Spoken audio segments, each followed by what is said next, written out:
Dear viewers, today I am going to solve Java Week 5 question number 5. Here we have to complete the code using only one try-catch block. So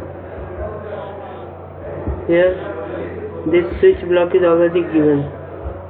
Just put this switch block in try block, and for try we have to write catch block also. So inside catch block write arithmetic exception E and print java.lang.arithmetic exception divided by 0, and write another catch block, that is null pointer exception, and print that java.lang.null pointer exception.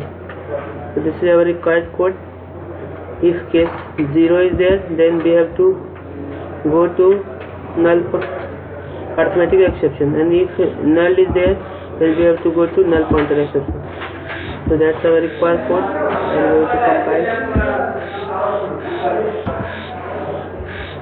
As you can see, my all test cases passed, so I'm going to submit myself.